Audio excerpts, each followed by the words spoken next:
La historia de la Segunda Guerra Mundial suele contarse a través de los grandes generales, las estrategias políticas y el heroísmo de los soldados en las trincheras, pero existe una narrativa paralela y silenciosa que se escribió con aceite,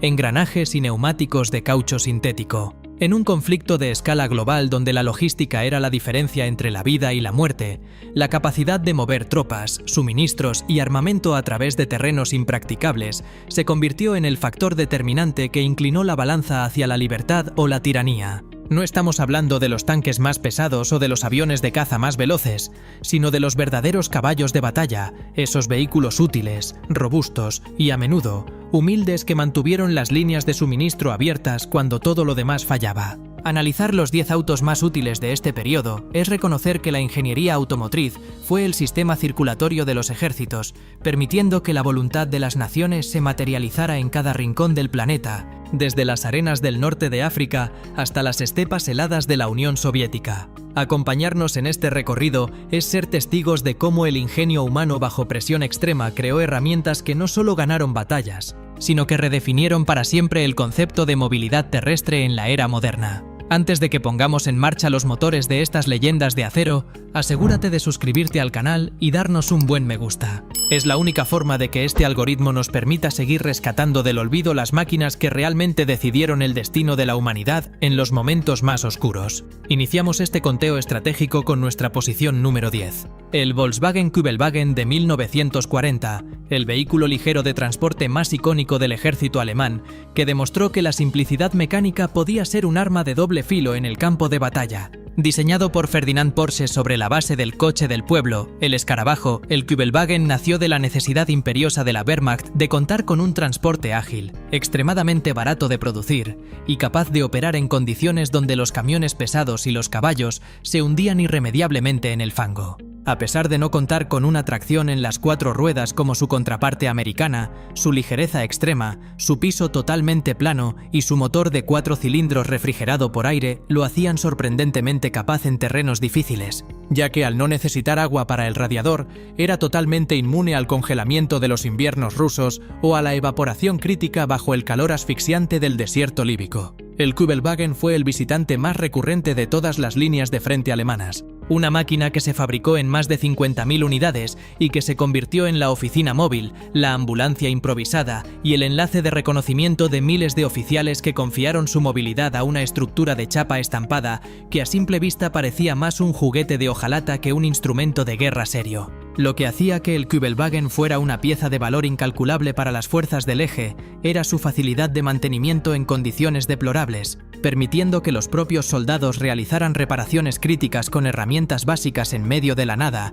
sin necesidad de talleres especializados ni de suministros de agua constante para el motor. Su diseño de suspensión de barras de torsión le otorgaba una distancia al suelo considerable para su tamaño, y su diferencial de deslizamiento limitado le permitía traccionar en situaciones de lodo profundo donde otros vehículos de su clase quedaban atrapados de forma definitiva. Sin embargo, su mayor virtud era también su mayor debilidad. Su absoluta falta de blindaje y su fragilidad ante el fuego enemigo lo convertían en una trampa mortal si se veía envuelto en un combate directo o en una emboscada repentina. A pesar de esto, su utilidad logística fue tan evidente que incluso las tropas aliadas, cuando lograban capturar uno en buen estado, preferían usarlo antes que sus propios vehículos debido a su agilidad y a lo poco que consumía de combustible, en comparación con los motores aliados más pesados y sedientos. Fue el rey de la eficiencia alemana, una máquina que nos enseñó que en la guerra a veces es mejor tener 1000 vehículos sencillos y funcionales que 100 complejos y difíciles de mantener, marcando el estándar de lo que debería ser un transporte militar ligero antes de que el mundo conociera al gigante americano que cambiaría las reglas del juego para siempre. Desde el punto de vista de la ingeniería de supervivencia, el Kübelwagen representó el triunfo de la funcionalidad absoluta sobre el estilo ornamental, utilizando una carrocería de paneles planos que no solo facilitaba la producción masiva en tiempos de escasez, sino que permitía reparaciones rápidas en el campo de batalla mediante soldaduras simples. Su motor boxer montado en la parte trasera proporcionaba una tracción adicional sobre el eje motor, algo que compensaba en gran medida la falta de un eje delantero motriz al mantener el peso sobre las ruedas que empujaban. Esta configuración mecánica fue tan exitosa que incluso tras la caída del Tercer Reich, La arquitectura básica del vehículo sirvió de inspiración para los futuros todoterrenos de uso civil y recreativo en todo el mundo, demostrando que un buen diseño trasciende las ideologías de sus creadores. La utilidad del Kübelwagen en el frente oriental fue legendaria, donde los conductores alemanes aprendieron que su ligereza les permitía literalmente levantar el coche a pulso entre 4 soldados si éste llegaba a quedar atascado en un bache profundo. Una prestación humana que ningún otro vehículo militar de la época podía ofrecer con tal facilidad. Era un coche que no pedía permiso para avanzar y que se adaptaba con una humildad mecánica envidiable a los castigos del terreno más brutal de Europa y África del Norte. La importancia histórica del Kübelwagen radica en que fue el primer vehículo militar producido de forma masiva que utilizaba componentes de un coche civil para fines bélicos a gran escala, demostrando que la industria de consumo podía transformarse en una maquinaria de guerra eficiente en cuestión de pocos meses. Verlo hoy en un museo o en una exhibición de coleccionistas es observar el ancestro directo de muchos de los vehículos todoterreno ligeros actuales, un objeto que desprende una honestidad mecánica que pocos otros coches de la época poseían debido a su pretenciosidad o complejidad técnica excesiva. Esta capacidad de adaptación radical y su presencia constante en casi cada fotografía o metraje de la época es lo que lo sitúa firmemente en nuestra posición número 10, como el visitante que, a pesar de pertenecer al bando perdedor de la historia, se ganó el respeto técnico de sus enemigos por su fiabilidad inquebrantable y su diseño inteligente que priorizaba la función sobre la forma. Es el recordatorio permanente de que en el tablero de ajedrez de la guerra, la pieza más pequeña y económica puede ser la que mantenga el juego en movimiento cuando las piezas más grandes se han quedado sin combustible o sin piezas de repuesto. Y el Kübelwagen cumplió esa misión de enlace vital hasta el último y agónico día del conflicto mundial. En la actualidad, el Kübelwagen es una de las piezas más buscadas por los entusiastas de la militaria debido a lo que representó para la movilidad individual del soldado moderno y por su conexión directa con el desarrollo del Volkswagen Escarabajo. Cada vez que ves un vehículo militar ligero diseñado para ser lanzado desde un avión o para moverse con rapidez entre líneas, estás viendo el legado conceptual de este pequeño coche alemán. Su presencia en esta lista es un testimonio de que la utilidad en la guerra no siempre viene acompañada de un cañón pesado o de una coraza impenetrable, sino de la capacidad de estar en el lugar adecuado en el momento justo, algo que este vehículo logró con creces a pesar de las carencias industriales de su país de origen. El Volkswagen Kübelwagen sigue siendo el soberano de lo sencillo, una máquina que no supo lo que era el lujo, pero que entendió perfectamente lo que significaba el deber sobre el asfalto, el barro y la arena, convirtiéndose en el primer peldaño de una evolución automotriz que hoy damos por sentada, pero que en 1940 era una auténtica revolución de conveniencia técnica. Su historia es la crónica de la resistencia mecánica pura y un relato que nos recuerda que, en el mundo del motor, la verdadera grandeza se demuestra en la capacidad de seguir adelante cuando todo lo demás se detiene por el peso de su propia complejidad. Tras la eficiencia alemana diseñada por Porsche y esa lección sobre cómo la ligereza puede vencer a la falta de tracción total, nos trasladamos a las estepas infinitas donde el invierno no perdona y el barro se convierte en un océano infranqueable, situándonos frente a nuestra posición número 9, el GAZ-67 de 1943. Si el Ejército Rojo logró empujar a las divisiones Panzer de vuelta a Berlín, fue en gran medida gracias a este pequeño pero rudo vehículo todoterreno que se convirtió en el símbolo máximo de la resistencia industrial soviética. Nacido como una evolución urgente del GAZ-64 y fuertemente influenciado por los primeros diseños americanos que llegaban a través del programa de préstamo y arriendo, el GAZ-67 fue diseñado con una sola prioridad absoluta en mente: sobrevivir y avanzar en el clima más hostil y destructivo del planeta. Con un chasis reforzado, una vía de ruedas significativamente más ancha para mejorar la estabilidad en las pendientes pronunciadas y un motor de 4 cilindros que podía funcionar con el combustible de peor calidad imaginable. Este coche fue el enlace vital que permitió a los comandantes soviéticos coordinar las contraofensivas masivas que decidieron el destino del frente oriental, lo que hacía que el GAZ-67 fuera una herramienta de utilidad suprema para las fuerzas soviéticas era su robustez casi agrícola.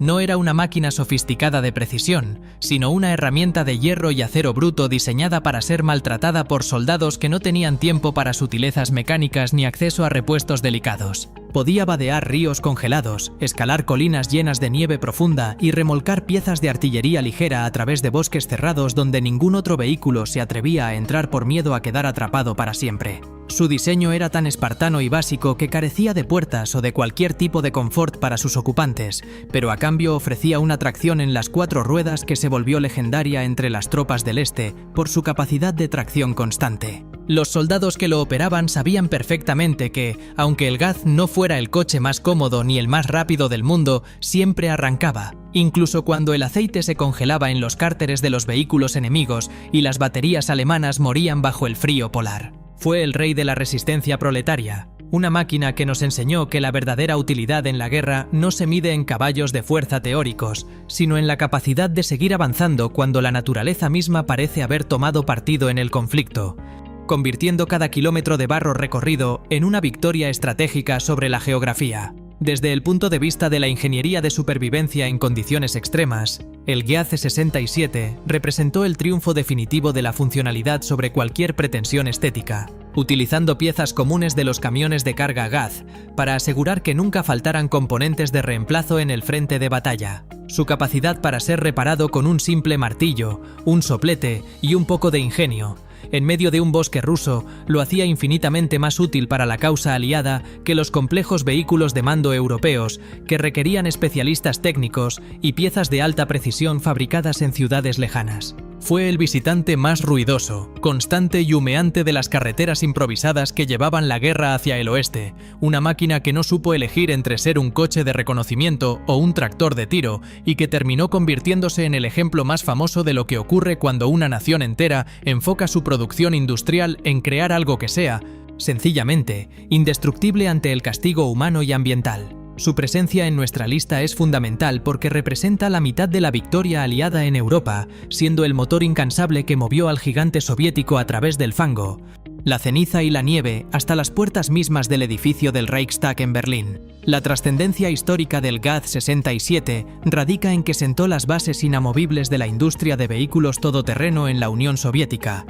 dando origen a una estirpe de coches de doble tracción que todavía hoy son valorados por su extrema dureza en las regiones más remotas de Asia y Europa del Este. Ver uno de estos vehículos hoy en una conmemoración histórica es presenciar un monumento rodante a la determinación de un pueblo que se negó a ser vencido por la falta de logística. Un objeto que desprende una fuerza bruta que no necesita adornos ni cromados para imponer un respeto inmediato. Esta conexión directa con el frente de batalla más sangriento y extenso de la historia humana es lo que lo sitúa firmemente en nuestra posición número 9. Como el visitante de hierro que nos recordó que en la guerra total, el lujo es una debilidad peligrosa y la sencillez es la mayor de las fortalezas estratégicas. Es el coche que venció al general Invierno y que demostró al mundo que, con suficiente acero ruso y una voluntad inquebrantable, no existe barro en el planeta que pueda detener de forma definitiva el avance de un ejército decidido a recuperar su tierra. En la actualidad, el Gaz 67 es recordado con un orgullo inmenso en los países de la antigua órbita soviética,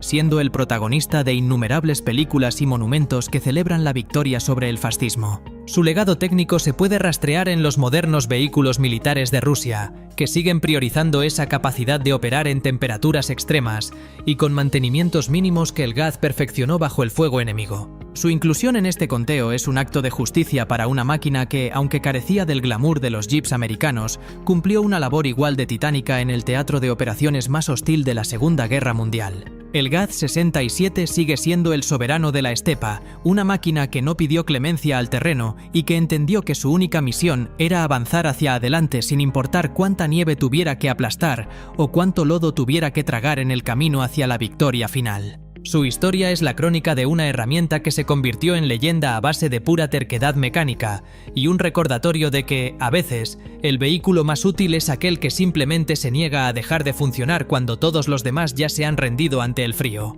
La versatilidad en el campo de batalla alcanzó una dimensión de ingenio técnico casi surrealista cuando los alemanes decidieron que sus unidades de vanguardia no debían detenerse ante los obstáculos naturales, situándonos frente a nuestra posición número 8. El Volkswagen Tipo 166, mejor conocido mundialmente como el Schwimmwagen de 1942. Este es, sin lugar a dudas, el vehículo anfibio más exitoso, producido y capaz de toda la historia militar, una verdadera maravilla de la ingeniería que permitía a las unidades de reconocimiento y a las tropas de élite cruzar ríos, canales y lagos sin necesidad de esperar a la construcción de puentes o al despliegue de barcazas de transporte. Basado estructuralmente en la plataforma mecánica del escarabajo y del Kübelwagen, pero con una carrocería estanca en forma de bañera y una hélice abatible en la parte trasera, el Schwimmwagen era capaz de navegar por el agua con la agilidad de un pequeño bote y luego salir a tierra firme para seguir circulando como un todoterreno ligero de tracción total, otorgando una ventaja táctica de movilidad que a menudo dejaba totalmente desconcertados a los comandantes aliados que consideraban ciertos sectores del mapa como barreras naturales infranqueables. Lo que hacía que el Schwimmwagen fuera una herramienta de utilidad extraordinaria en el teatro de operaciones europeo era su capacidad única para realizar misiones de reconocimiento profundo en áreas pantanosas o regiones cruzadas por densas redes de canales, como las que se encontraban en los Países Bajos o en las orillas de los grandes ríos rusos. Su sistema de tracción en las 4 ruedas, que se activaba únicamente cuando el vehículo circulaba en la primera marcha o en reversa, combinado con su bajísimo peso y sus neumáticos de baja presión, le otorgaba una capacidad de paso por terrenos extremadamente blandos que superaba con creces incluso a la de los vehículos de orugas mucho más pesados y potentes. Los soldados alemanes lo valoraban por encima de casi cualquier otro transporte ligero, porque les permitía escapar de emboscadas o de situaciones de cerco simplemente lanzándose al agua y cruzando hacia la orilla opuesta, una maniobra que convertía cada curso de agua en una ruta de escape segura o en un camino de flanqueo inesperado para golpear al enemigo por la espalda. Fue el rey de la adaptación geográfica absoluta, una máquina que nos enseñó que la frontera entre la tierra y el agua es solo una cuestión de diseño inteligente, transformando radicalmente la forma en que las unidades de exploración interactuaban con el paisaje de la guerra moderna. Desde el punto de vista del diseño anfibio, el Schwimmwagen fue una proeza de simplicidad funcional que asombra por su eficacia mecánica incluso hoy en día. Para pasar del modo terrestre al acuático, el conductor solo tenía que bajar manualmente una hélice conectada a una toma de fuerza directa del motor y empezar a navegar, utilizando las ruedas delanteras a modo de timones para dirigir el rumbo de la embarcación. Se fabricaron más de 15.000 unidades de este modelo, lo que lo convirtió en un visitante muy común y temido en los frentes de Normandía y en las estepas rusas, donde el agua era un elemento estratégico constante y a menudo decisivo. Fue la máquina que no supo elegir entre ser un coche de patrulla o un bote de asalto y que terminó convirtiéndose en el ejemplo más brillante de lo que ocurre cuando la necesidad militar extrema obliga a la ingeniería a romper los moldes tradicionales de la movilidad humana. Su presencia en nuestra lista es vital porque representa el ingenio táctico llevado al límite de lo posible, una herramienta que multiplicaba exponencialmente las opciones de un comandante sobre el terreno y que obligó a los generales aliados a repensar totalmente sus estrategias de defensa ribereña ante la constante amenaza de ser sorprendidos por una unidad de bañeras motorizadas que aparecían por donde nadie las esperaba. La importancia histórica del Schwimmwagen radica en que demostró que un vehículo anfibio no tenía por qué ser una mole lenta y torpe, sino que podía ser práctico, fiable y letal si se utilizaba con astucia en misiones de vanguardia y sabotaje. Ver una de estas unidades hoy en una exhibición histórica, con su hélice levantada y su casco de acero impecablemente sellado, es observar una joya de la ingeniería que parece adelantada por décadas a su tiempo. Un objeto que combina la elegancia de la solución técnica con la brutalidad necesaria para sobrevivir en un entorno de guerra total. Esta dualidad perfecta entre su capacidad terrestre y su desempeño acuático es lo que lo sitúa firmemente en nuestra posición número 8. Como el visitante anfibio que nos recordó que en la guerra, el terreno no es un límite absoluto, sino un desafío que puede ser superado con suficiente ingenio y una buena hélice trasera. Es el coche que borró las orillas de los mapas de combate y que demostró que, con un casco estanco y un motor confiable, no existe río en Europa que sea lo suficientemente ancho para detener el avance de una unidad decidida a cumplir con su misión de reconocimiento. En la actualidad, el Schwimmwagen es considerado una de las piezas de colección más valiosas y codiciadas del mundo del motor militar, no solo por su rareza, sino por lo que representa como cima del diseño funcional de la era de la Segunda Guerra Mundial. Su legado técnico se puede ver en los modernos vehículos anfibios de rescate y en las unidades de operaciones especiales que todavía hoy buscan esa combinación mágica de ligereza en tierra y flotabilidad estable. Su inclusión en este conteo es un reconocimiento a la audacia de unos ingenieros que se atrevieron a pensar fuera de la carretera, creando una herramienta que fue capaz de dominar dos elementos con la misma soltura. El Volkswagen Schwimmwagen sigue siendo el soberano de las riberas, Una máquina que no tuvo miedo de mojarse los neumáticos y que entendió que la verdadera libertad de movimiento consiste en no tener que detenerse nunca, ni siquiera cuando el camino se convierte en un río profundo. Su historia es la crónica de una versatilidad sin precedentes que nos recuerda que, en el campo de batalla, la capacidad de sorprender al enemigo surgiendo del agua es una de las armas más potentes que un ejército puede poseer. La utilidad en la guerra no solo se mide por la capacidad de destruir objetivos enemigos o de mover tropas hacia el fragor del combate, sino por la capacidad crítica de salvar vidas en medio del caos más absoluto. Lo que nos sitúa frente a nuestra posición número 7, la ambulancia Austin K-2i de 1939. Este vehículo, cariñosamente apodado como Cathy por los soldados británicos y de la Commonwealth, fue posiblemente el coche más respetado y bendecido de todo el conflicto, una presencia constante en las arenas del norte de África y en los campos embarrados de Europa que se encargó de la evacuación de miles de heridos bajo el fuego más intenso. Mientras que otros vehículos de esta lista se centraban en la agresión táctica o en la logística de carga pesada, la Austin K2 fue diseñada desde su origen con un propósito humanitario específico: ser un hospital móvil robusto, espacioso y, sobre todo, capaz de transitar por las pistas más bacheadas del desierto sin torturar aún más los cuerpos de los soldados que transportaba en su parte trasera. Lo que hacía que la Austin K2 fuera una herramienta de utilidad suprema para el ejército británico era su sencillez mecánica casi rudimentaria y su legendaria durabilidad bajo castigos extremos. Su motor de 6 cilindros y 3.400 centímetros cúbicos era lento y poco refinado, pero resultaba prácticamente imparable, siendo capaz de funcionar durante días enteros sin descanso bajo el sol abrasador del Sahara o en el frío húmedo de los campos italianos. Lo más destacado y valioso de su diseño era su carrocería construida con una combinación de madera y lona, diseñada por el Cuerpo Médico de la Armada Real, que permitía transportar hasta 10 heridos sentados o 4 en camillas con un nivel de aislamiento térmico y amortiguación que salvó incontables vidas al reducir el estrés físico del transporte tras una cirugía de urgencia. Fue el rey de la compasión motorizada, una máquina que nos enseñó que la verdadera grandeza en el frente de batalla también reside en la protección y el rescate del caído,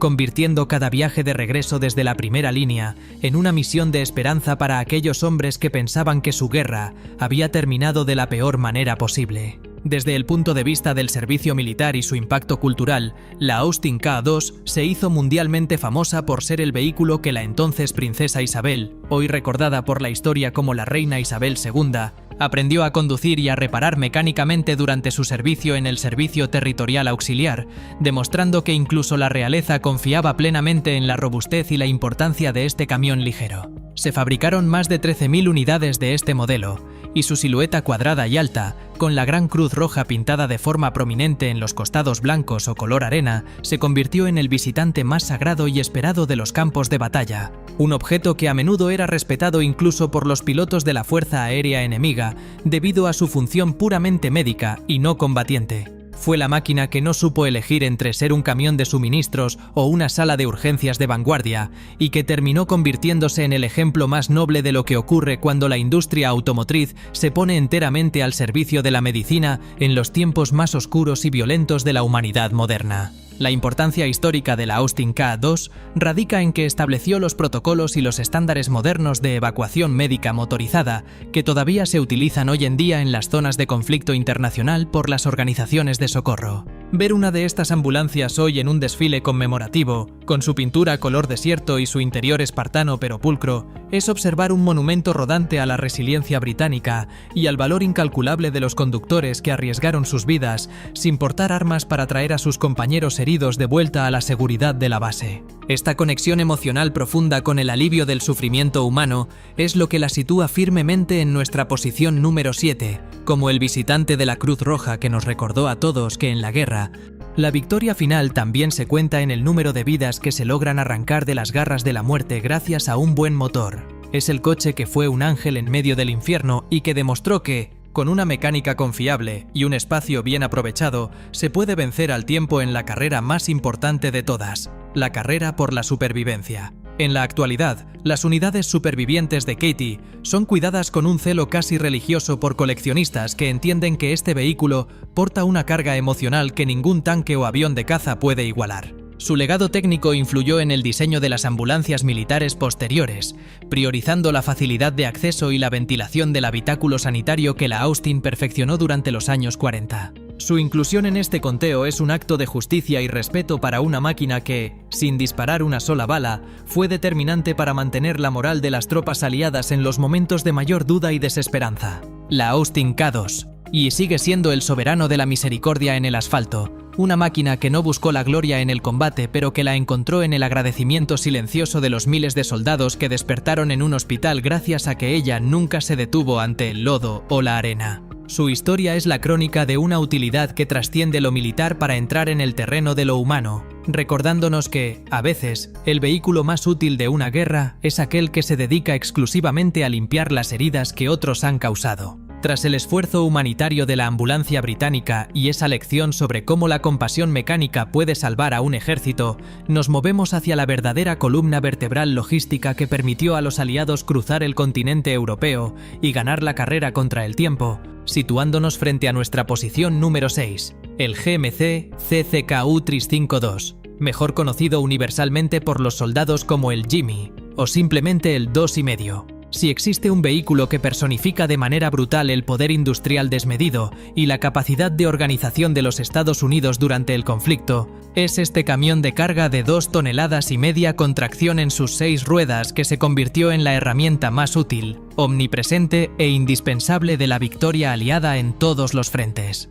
Mientras que los tanques pesados y los aviones de caza se llevaban todos los titulares espectaculares en los periódicos de la época, el Jimmy era el que realmente ganaba la guerra día tras día, transportando las raciones, el combustible, las municiones y los hombres necesarios para mantener una presión constante e insoportable sobre las fuerzas del eje, demostrando al mundo que un ejército moderno es solo tan fuerte como la cadena de suministros que lo sostiene con firmeza desde la retaguardia más lejana. Lo que hacía que el GMC 2,5 fuera una pieza de utilidad absoluta, irreemplazable y sagrada para los estrategas aliados, era su configuración de tracción total en las 6 ruedas, lo que le otorgaba una capacidad de paso por terrenos difíciles, embarrados o arenosos que humillaba a casi cualquier otro camión de carga diseñado por sus oponentes. Con su motor de 6 cilindros en línea de 4.100 centímetros cúbicos y una caja de cambios de 5 velocidades con reductora, el Jimmy era capaz de cargar habitualmente mucho más de lo que indicaba su manual de instrucciones oficial,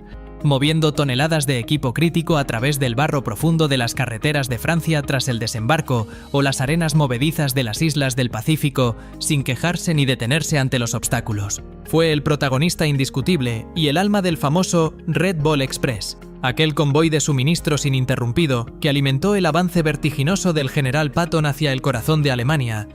operando las 24 horas del día con miles de conductores que llevaban al límite absoluto la resistencia física de estas máquinas de acero. Fue el rey de la logística pesada, una máquina que nos enseñó con crudeza que la guerra moderna es, ante todo, una batalla de transporte y resistencia, convirtiendo cada caja de raciones y cada bidón de gasolina entregado en un clavo más en el ataúd de la resistencia enemiga que se desmoronaba por falta de suministros básicos. Hacemos una pausa táctica en este conteo para que me dejes un comentario aquí abajo. De todos los vehículos que hemos visto hasta ahora, ¿cuál crees que serías capaz de reparar tú mismo en medio de un bosque congelado con solo un martillo y un destornillador? Te leo con mucha atención porque quiero saber si eres más de la robustez soviética o de la ingeniosa versatilidad alemana. Desde el punto de vista de la producción industrial y la estandarización técnica, el GMC representó el milagro de la fabricación en serie americana, con más de 800.000 unidades producidas en un tiempo récord que dejó totalmente atónitos y desmoralizados a los estrategas alemanes,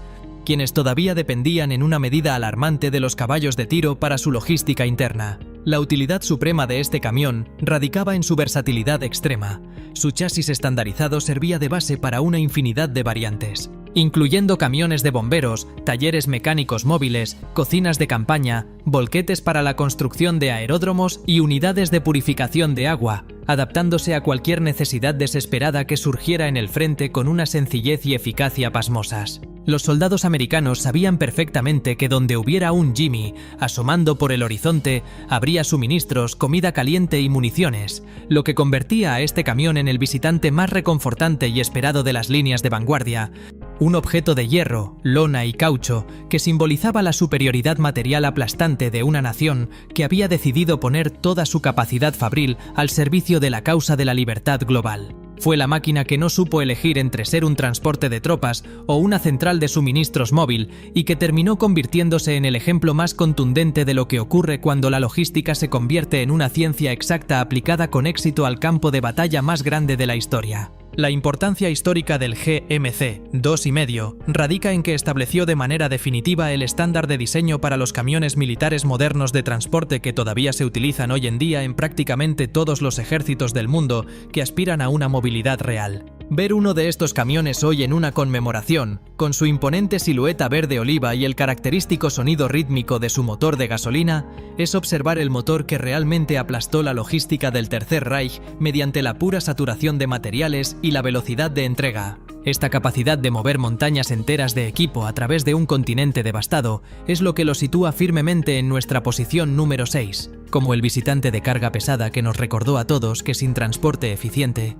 no existe posibilidad alguna de victoria final. Es el coche que alimentó literalmente la liberación de Europa y que demostró que, con suficientes camiones confiables y una voluntad de hierro en la retaguardia, se puede cruzar cualquier frontera geográfica y vencer a cualquier enemigo por simple agotamiento material y logístico. Su presencia constante en las rutas de abastecimiento fue el latido del corazón aliado, una pulsación de acero que nunca se detuvo hasta que la última bandera blanca fue izada en Berlín. En la actualidad, el Jimmy es venerado por los historiadores militares y los ingenieros como el héroe anónimo que permitió que la Segunda Guerra Mundial fuera, por primera vez, una guerra de movimiento fluido y no de estancamiento en trincheras. Su legado técnico vive en cada camión de transporte de alto tonelaje que cruza nuestras carreteras modernas, recordándonos que el progreso y la supervivencia de la humanidad a menudo han dependido de la robustez de un eje de transmisión y la potencia incesante de un motor de carga diseñado para no rendirse jamás. Su inclusión en este conteo es un reconocimiento necesario a la labor titánica y peligrosa de los miles de logísticos y conductores que, a bordo de estas máquinas cargadas hasta los topes, mantuvieron el pulso del mundo libre latiendo con fuerza en los momentos más oscuros del siglo XX. El GMC CCKU sigue siendo el soberano absoluto del suministro, una máquina que no buscó en ningún momento el glamour del combate directo o las medallas al valor, pero que se ganó el respeto eterno y la gratitud de millones de soldados que sabían perfectamente que,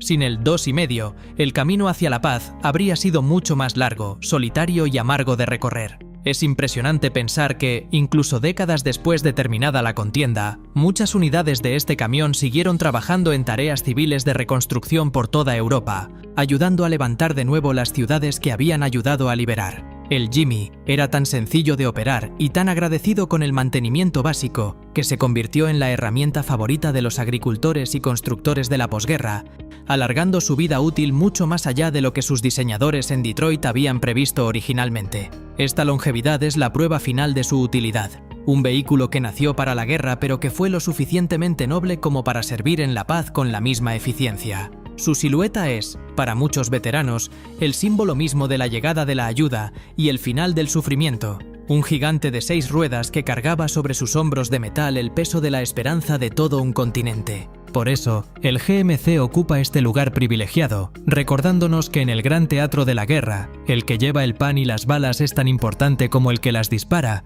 y nadie lo hizo mejor, más rápido y en mayor cantidad que este camión legendario que se negó a dejar a un solo soldado sin suministros en el frente. Tras el despliegue de fuerza industrial americana que representó el Jimmy y esa lección sobre cómo la logística de masas puede asfixiar a un enemigo, nos trasladamos al bando opuesto para entender cómo la desesperación técnica engendró una de las máquinas más útiles y extrañas del conflicto, situándonos frente a nuestra posición número 5, el Opel Maultier de 1942. El nombre de este vehículo, que en alemán significa mula, no fue elegido al azar. Representaba la respuesta urgente y casi quirúrgica de la ingeniería de Alemania ante el desastre logístico que supuso la invasión de la Unión Soviética, donde los camiones de ruedas convencionales de la Wehrmacht se volvieron completamente inútiles al encontrarse con la Rasputitsa, ese fenómeno estacional donde la tierra rusa se convierte en un océano de lodo viscoso que engulle hasta los ejes más resistentes. La utilidad del Maultier radicó en ser un híbrido improvisado pero brillante, combinando el chasis de un camión Opel Blitz de 3 toneladas con el sistema de orugas de un tanque ligero británico capturado o de un Panzer II, creando un vehículo semioruga que podía cargar suministros pesados por terrenos donde solo los tanques más potentes lograban avanzar, lo que hacía que el Opel Maultier fuera una herramienta de utilidad suprema, y un salvavidas para las divisiones alemanas en el este era su capacidad para distribuir la presión sobre el suelo de una manera que ningún camión de ruedas podía soñar, permitiendo que el suministro de municiones y raciones llegara a las unidades de vanguardia incluso en el corazón del invierno ruso o durante el deshielo de la primavera. Con su motor de 6 cilindros y 3.600 centímetros cúbicos,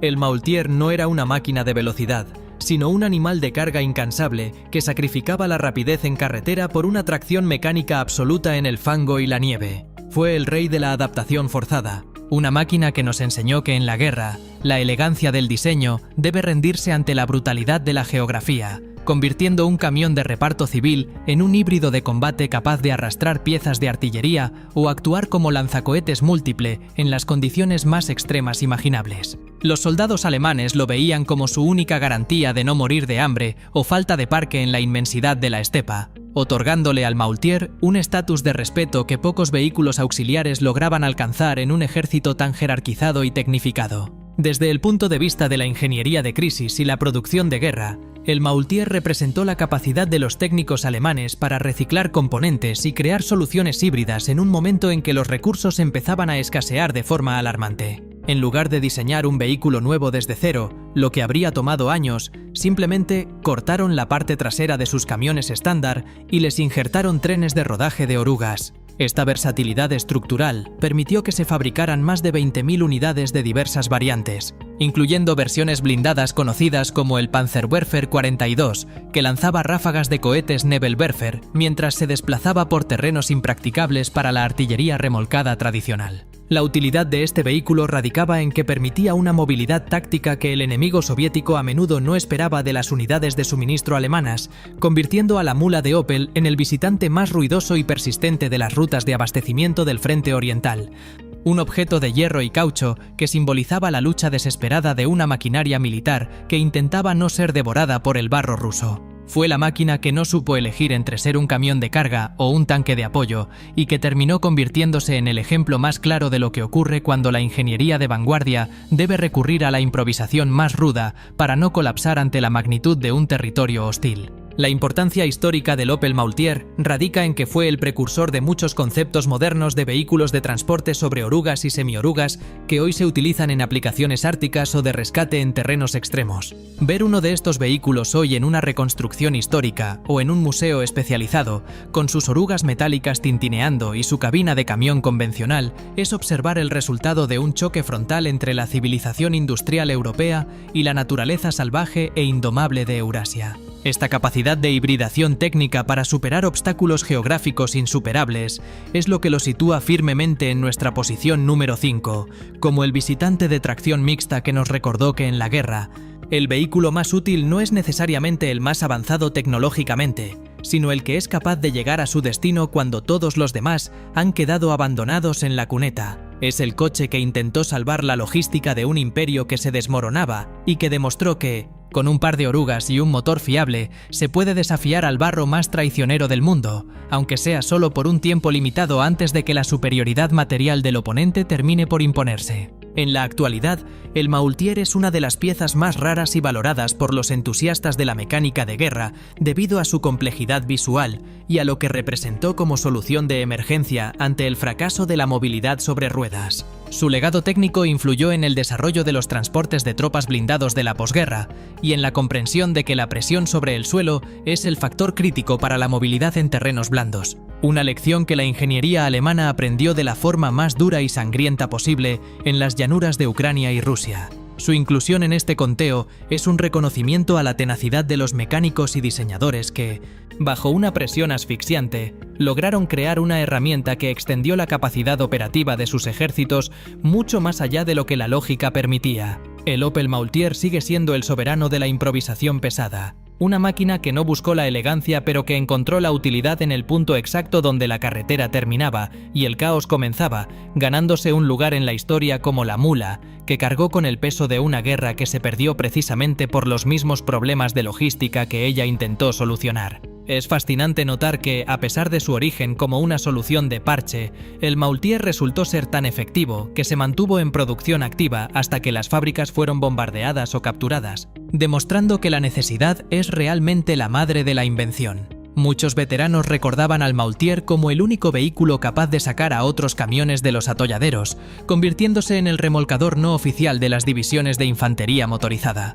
Su silueta híbrida es, para los historiadores, el símbolo de una industria que intentaba desesperadamente adaptarse a una guerra para la que no estaba preparada logísticamente, un gigante con pies de oruga que caminaba sobre el abismo de la derrota. Por eso, el Opel Maultier ocupa este lugar central en nuestra lista, recordándonos que en el gran teatro de la utilidad bélica, la capacidad de mutar y adaptarse al entorno es lo que define si un vehículo es una simple máquina o una leyenda de la supervivencia mecánica. Número 4. El Citroën U23, de 1935. Este camión ligero francés es el ejemplo perfecto de cómo un diseño civil bien ejecutado puede convertirse en una herramienta de utilidad militar absoluta, sobreviviendo a la caída de su propia nación para servir con una eficacia pasmosa tanto a las fuerzas de la resistencia como a las divisiones de la Wehrmacht que lo confiscaron por millares. La utilidad del U-23 radicó en ser el equilibrio ideal entre peso, potencia y facilidad de reparación,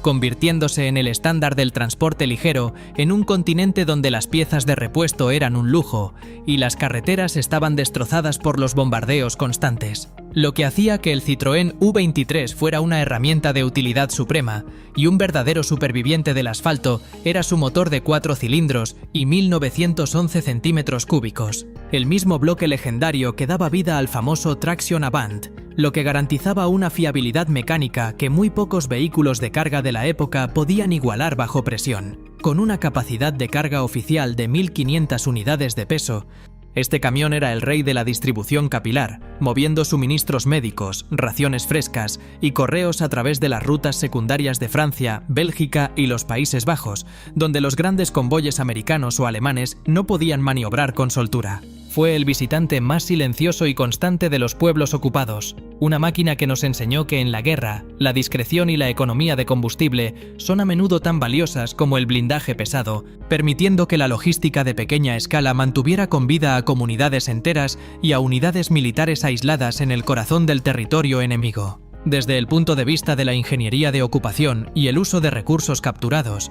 el U-23 representó el triunfo del diseño francés sobre la soberbia técnica alemana. Los oficiales del eje quedaron tan impresionados con la robustez del chasis Citroën que ordenaron que las fábricas en la Francia ocupada siguieran produciendo este modelo exclusivamente para sus propias líneas de suministro. Se estima que más de 30.000 unidades de este camión fueron utilizadas por los alemanes durante el conflicto, lo que lo convierte en uno de los vehículos no germanos más importantes para su esfuerzo de guerra, aunque irónicamente, muchos de esos mismos camiones terminaron en manos de la resistencia francesa tras audaces robos o sabotajes. La utilidad de este vehículo radicaba en que cualquiera con un conocimiento básico de mecánica podía mantenerlo en funcionamiento con alambre y herramientas de granja,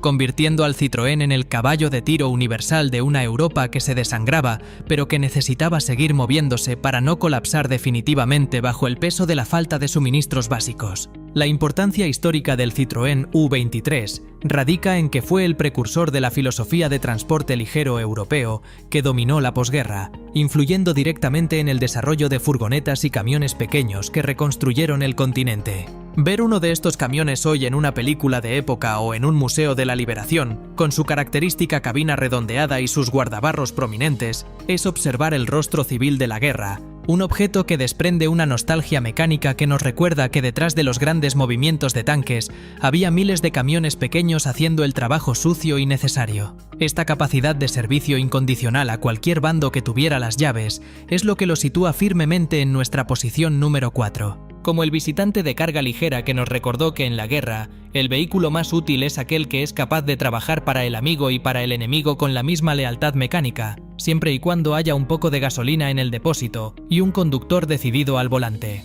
En la actualidad, el U-23 es recordado con un cariño especial en Francia como el símbolo de una industria que no se rindió y que siguió produciendo herramientas de valor incluso en las circunstancias más humillantes de la ocupación. Su legado técnico se puede rastrear en la longevidad de los motores Citroën de mediados de siglo, que se ganaron una reputación de indestructibilidad que todavía hoy es leyenda entre los restauradores de clásicos. Su inclusión en este conteo es un reconocimiento necesario a la labor de los vehículos auxiliares que, sin portar cañones ni blindajes, fueron la sangre que corrió por las venas de una Europa herida, manteniendo el pulso de la vida cotidiana y militar en un equilibrio precario pero funcional. El Citroën U-23 sigue siendo el soberano de la utilidad discreta, una máquina que no buscó la épica de las grandes batallas, pero que encontró su lugar en la historia como el camión que todos querían tener porque sabían que, pasara lo que pasara, él los llevaría de vuelta a casa con la carga intacta. Es fascinante pensar que, a pesar de los años de bombardeos y el uso abusivo por parte de dos ejércitos enfrentados,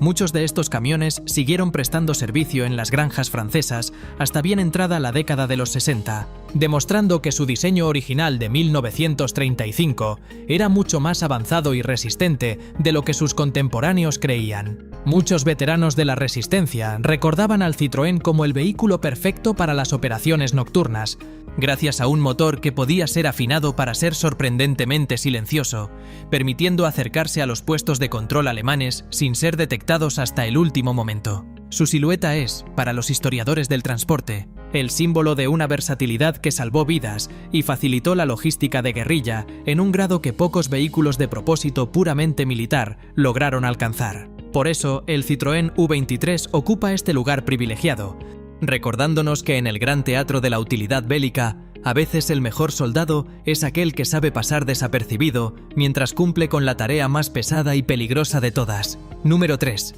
El Bedford OJ de 1939. Este camión no es solo un vehículo, es el símbolo rodante de la resiliencia del Reino Unido durante sus años más oscuros, una máquina que se convirtió en la columna vertebral de la logística en todos los rincones del mundo donde flameó la bandera británica, desde las dunas asfixiantes de El Alamein hasta las selvas húmedas de Birmania. La utilidad del Bedford OJ radicó en su capacidad para ser producido en cantidades industriales con una estandarización técnica que permitió que una sola plataforma mecánica sirviera para cientos de funciones diferentes, asegurando que el flujo de suministros nunca se detuviera, incluso cuando las fábricas británicas estaban bajo el asedio constante de la aviación alemana, lo que hacía que el Bedford OJ fuera una herramienta de utilidad suprema, y el motor de la supervivencia británica era su motor de 6 cilindros en línea y 3.500 centímetros cúbicos, apodado cariñosamente como el motor 28 caballos, que destacaba por una entrega de par motor constante que permitía al camión moverse con dignidad,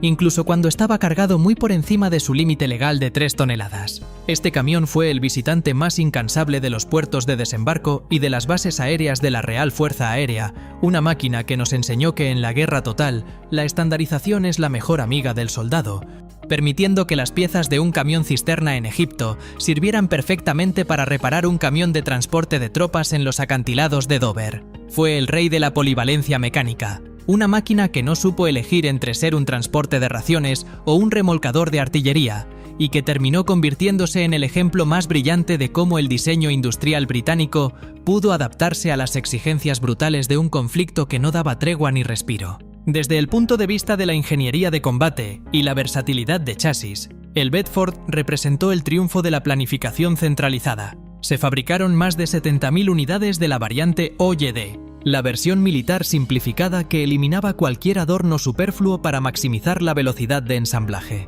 La utilidad de este vehículo era tal que se desarrollaron variantes para casi cualquier necesidad imaginable, desde estaciones de radio móviles y talleres de reparación de precisión, hasta camiones de bomberos y unidades de mando blindadas. Los conductores británicos adoraban su visibilidad y su radio de giro, que les permitía maniobrar en los estrechos caminos europeos con una agilidad que sus contrapartes alemanas envidiaban profundamente. Fue el visitante más fiel de las playas de Normandía durante los días posteriores al día D,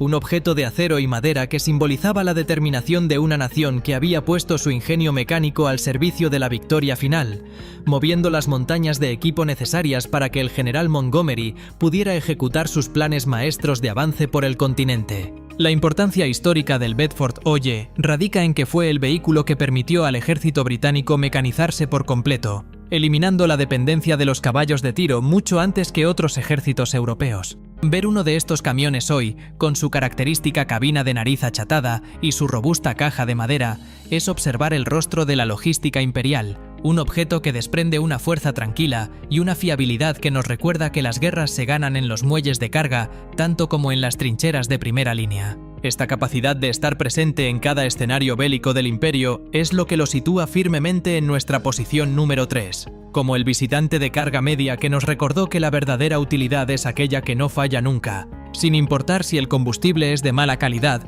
o si el conductor lleva 48 horas sin dormir al volante. Es el coche que mantuvo a Gran Bretaña en la lucha cuando estaba sola y que demostró que, con un diseño honesto y un mantenimiento sencillo, se puede mover el destino de un imperio sobre 6 neumáticos de caucho. En la actualidad, el Bedford es recordado con una nostalgia inmensa en todo el Reino Unido, siendo la estrella de cualquier festival de vehículos históricos y el protagonista de innumerables historias de veteranos que le deben su vida a su capacidad de transporte. Su legado técnico influyó en toda la industria de camiones comerciales de la posguerra, estableciendo un estándar de durabilidad que hizo que la marca Bedford fuera sinónimo de fiabilidad en todo el mundo durante décadas. Su inclusión en este podio es un reconocimiento necesario a la labor silenciosa de los camiones de 3 toneladas que, sin la espectacularidad de los tanques, fueron los que realmente permitieron que la libertad volviera a pisar suelo europeo. El Bedford Oye sigue siendo el soberano del suministro británico,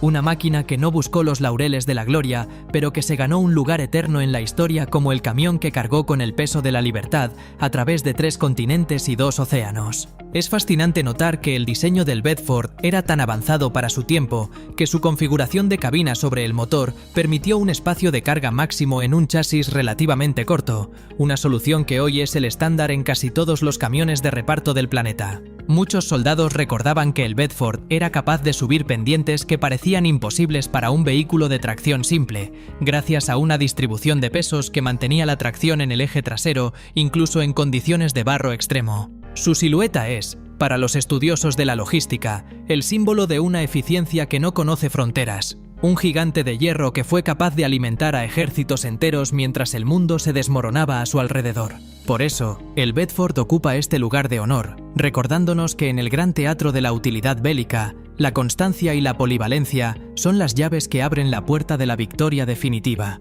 Tras el despliegue de fuerza logística que representó el Bedford británico y esa lección sobre cómo una plataforma estandarizada puede sostener a un imperio entero en guerra, llegamos a la medalla de plata de nuestro conteo, situándonos frente a nuestra posición número 2, el Willys MB, mejor conocido universalmente como el Jeep de 1941. Si existe un vehículo que no solo ganó la guerra, sino que cambió para siempre la historia de la automoción mundial, es esta pequeña máquina de tracción en las 4 ruedas que se convirtió en el símbolo máximo de la libertad y la victoria aliada. El general George Marshall llegó a calificar al Jeep como la mayor contribución de Estados Unidos a la guerra moderna. Y no exageraba, su utilidad fue tan vasta y profunda que ningún otro vehículo de esta lista logró infiltrarse tanto en la vida cotidiana de los soldados como lo hizo este pequeño gigante de acero, convirtiéndose en el enlace vital entre la retaguardia y el frente de batalla más peligroso. Lo que hacía que el Willys Jeep fuera una herramienta de utilidad suprema e inigualable era su combinación casi mágica de ligereza, potencia y una capacidad todoterreno que humillaba a cualquier otro diseño contemporáneo de su clase. Con su motor Go Devil de 4 cilindros y 2.200 centímetros cúbicos, el Jeep era capaz de trepar por pendientes de 60 grados, vadear ríos profundos y circular por senderos donde solo las mulas podían pasar. Todo esto mientras transportaba a 4 soldados armados o una carga crítica de suministros médicos. Fue el visitante más ruidoso y alegre de cada liberación de ciudad europea, una máquina que nos enseñó que la verdadera movilidad no reside en el tamaño, sino en la capacidad de ir a cualquier lugar y hacer cualquier cosa, transformándose en una oficina de mando, una plataforma de ametralladora, una ambulancia de primera línea o incluso un tractor improvisado para arar los campos de una Europa devastada. Desde el punto de vista de la ingeniería de campo y la versatilidad extrema, el Jeep representó el triunfo del diseño funcional americano. Se fabricaron más de 640.000 unidades entre Willys y Ford,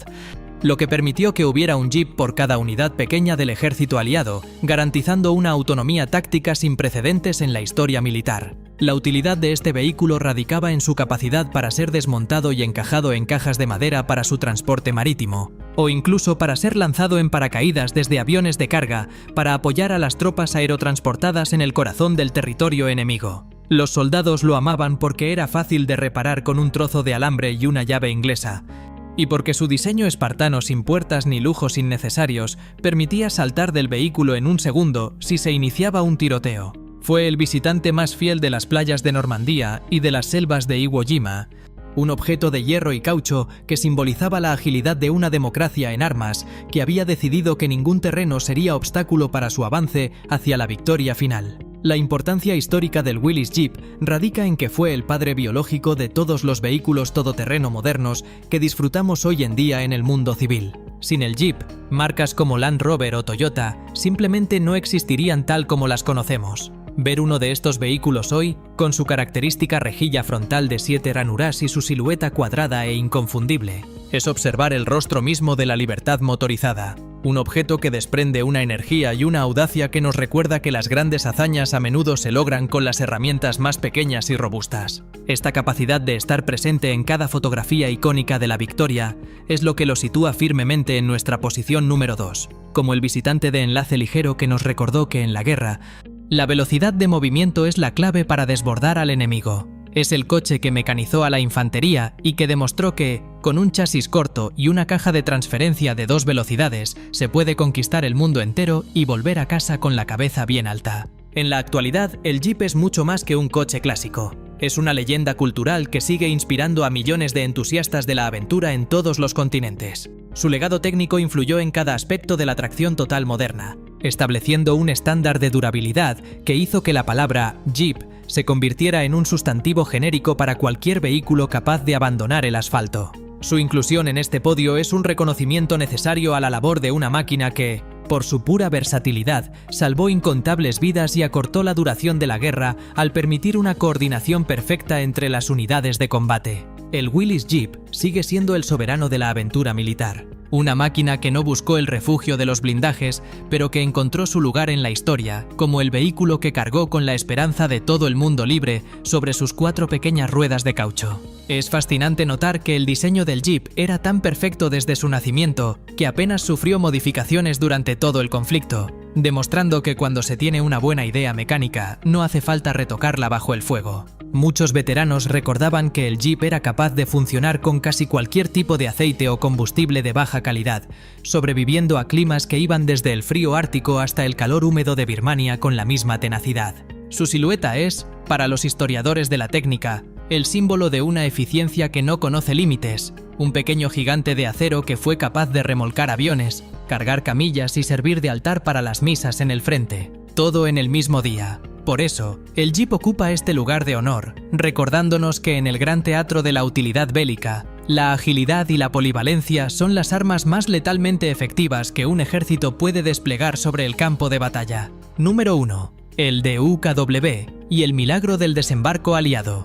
Hemos llegado a la cima absoluta de nuestro conteo, al lugar reservado para la máquina que rompió las leyes de la lógica militar y permitió que el poder industrial de los aliados pasara directamente del océano al campo de batalla sin necesidad de puertos, situándonos frente a nuestra posición número 1, el DUKW de 1942, mejor conocido universalmente como el Pato. Si el Jeep fue el símbolo de la movilidad terrestre, el Pato fue el símbolo de la invasión total. Un camión anfibio de 6 ruedas basado en el chasis del GMC de 2,5 toneladas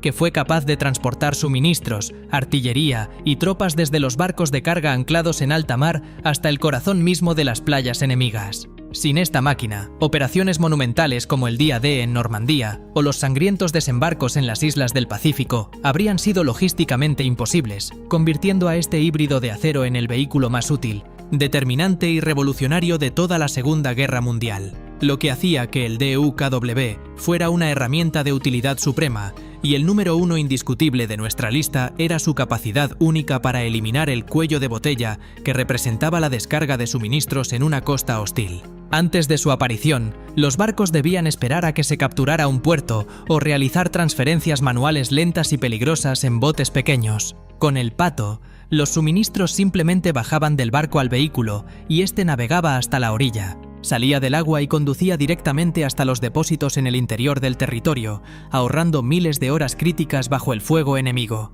Con su casco estanco, su hélice trasera y un sistema innovador que permitía al conductor inflar o desinflar los neumáticos desde la cabina para adaptarse a la arena blanda o al asfalto duro, el DUKW fue el visitante más sorprendente y poderoso de las costas ocupadas. Una máquina que nos enseñó que en la guerra moderna, la frontera entre el mar y la tierra es solo un obstáculo que la ingeniería puede devorar con la potencia de 6 ruedas motrices. Desde el punto de vista de la ingeniería de invasión, el Pato representó el triunfo de la audacia técnica sobre el escepticismo de los mandos tradicionales. Inicialmente, muchos generales dudaban de que un camión de casi 10 metros de largo pudiera flotar y moverse con dignidad, pero su desempeño en la invasión de Sicilia y luego en Francia silenció todas las críticas. Se fabricaron más de 21.000 unidades de este gigante anfibio, y su utilidad fue tan vasta que se convirtió en la principal herramienta para cruzar los grandes ríos de Alemania, como el Rin, cuando los puentes habían sido dinamitados por las tropas en retirada. Los conductores de estos vehículos realizaban una labor titánica, operando máquinas que eran difíciles de maniobrar en marejadas fuertes, pero que, una vez en tierra, se comportaban con la robustez de un camión de carga pesada. Fue el visitante más imponente de las playas de la Liberación, un objeto de hierro y lona que simbolizaba la capacidad de los aliados para proyectar su fuerza industrial directamente sobre cualquier costa del planeta, convirtiendo cada playa del mundo en una puerta abierta para la libertad. La importancia histórica del DUKW radica en que fue el precursor de todas las operaciones anfibias modernas y de los vehículos de rescate que hoy salvan vidas en desastres naturales e inundaciones en todo el mundo civil. Ver uno de estos vehículos hoy, con su proa curvada y su enorme volumen de carga, es observar el motor que realmente permitió que la logística aliada no se detuviera ante la orilla del mar, manteniendo el flujo constante de comida, medicina y munición que finalmente ahogó la resistencia del eje. Esta capacidad de unir dos mundos en una sola plataforma mecánica es lo que lo sitúa en nuestra posición número 1, como el visitante de invasión vital que nos recordó que en la guerra total, el que domina la transición del mar a la tierra es el que domina el resultado final del conflicto. Es el coche que ganó la guerra de las playas y que demostró que, con un casco bien sellado y un motor de 6 cilindros, se puede convertir un océano entero en una carretera directa hacia la victoria definitiva. Si este viaje por el barro y la gloria de la Segunda Guerra Mundial te ha enseñado algo nuevo sobre el poder de la logística, comparte este video con ese amigo que solo se fija en los tanques y los aviones.